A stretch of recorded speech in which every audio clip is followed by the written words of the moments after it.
Well, Bob, without those afternoon thunderstorms, we really felt the heat. Yes, the heat is on, and it was like this weekend, too. I mean, it was just Yeah. one of the hottest weekends I can remember. Not a lot of storms to cool us off in the afternoon and evening. We're going to get back to that pattern, though, pretty quickly. We'll start to transition to it tomorrow, and then a better chance happening by Wednesday. We are also getting a lot of social media people actually watching what's happening in the tropics. We'll talk a little bit more in detail what's happening with that system that we're kind of concerned with east of the Lesser Antilles. But we'll look at this tower cam shot as the sun was setting tonight. Tower cam time lapse, getting a beautiful shot. Look at that sky just light up with all different kinds of colors, from yellow to pink to even some orange at times. Now, this sunset was a result of some clouds that were around in the interior portion of the state that really lit up the sky here as the sun was setting tonight. Sydney Desmond getting this one from Siesta Key, as a couple of folks are just kind of watching it in wonder. And it has been beautiful as far as sunsets go over as the last really several months. There's been a tremendous amount of sunsets and beautiful ones at that, I should say. A few showers around earlier over Arcadia and just south of Arcadia, and one or two into Charlotte County, but that's been about it. And that's a direct result of some dry air that's in place. On top of that, high pressure or sinking air, which doesn't allow the storms to develop along that sea breeze front. That dry air also playing a big role in inhibiting Fiona from developing into a large storm system, and you can see it quite clearly. Not much to it, a tropical depression now. And our little system to the east of the Lesser Antilles still battling a lot of dry air around, but that dry air may move away in time. We'll talk more about that in just a bit. 85 degrees, dew point 73. The winds are calm, and it looks like a very warm overnight reading expected into the upper 70s, which is above average. We had an above average high today at 95 degrees, 2 degrees shy of the record of 97. Our normal high at 90 and our normal low temperature at 74 degrees. So we're riding high on both those highs and lows. No rainfall to report today. We've been dry for the past couple of days. We had a few showers on Saturday, but not many.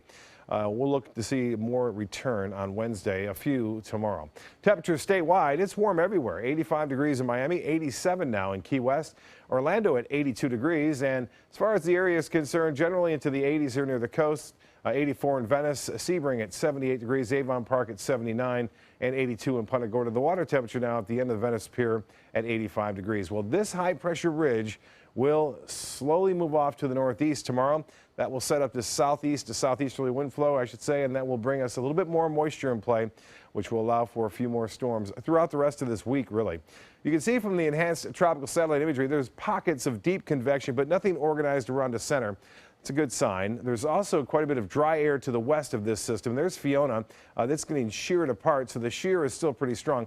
This has to get through the mountainous terrain here, too, in the Dominican Republic. We saw that last year with a storm that had a hard time making it through there. In fact, it eventually dissipated. So we'll see how it plays out. We showed you this earlier, the forecast models, several different scenarios. One is that a trough of low pressure off the Atlantic coast will eventually catch it and move it more to the north. That's this suite of models that you see right here.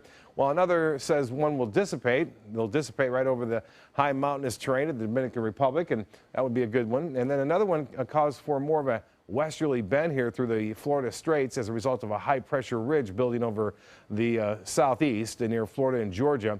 And that's another scenario. That's why the spread is so large here that you see.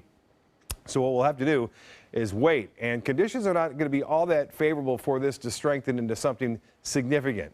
We could see a tropical storm, possibly a Category 1, but it's still a long way off, and a lot can happen between now and then. So no one can say with any certainty whether Florida is going to have an impact from this system, but we'll have to watch it closely. For us, if it were to come across the state, more than likely it would be a tropical wave or a tropical low of some sort, producing some pretty hefty storms, and that wouldn't happen until Sunday and Monday, I believe, after the weekend. We'll have to keep an eye on that dry air, though, as it makes its way off toward the east. As far as the Fiona is concerned, that is a tropical depression, and as I told you, Gaston is going to stay out there in the open waters of the Atlantic. For boaters, a light chop. Winds will be out of the northeast, switching to the northwest late in the day at 5 to 10 knots. And the water temperature now at 88 degrees, and the UV index will stay high at 10.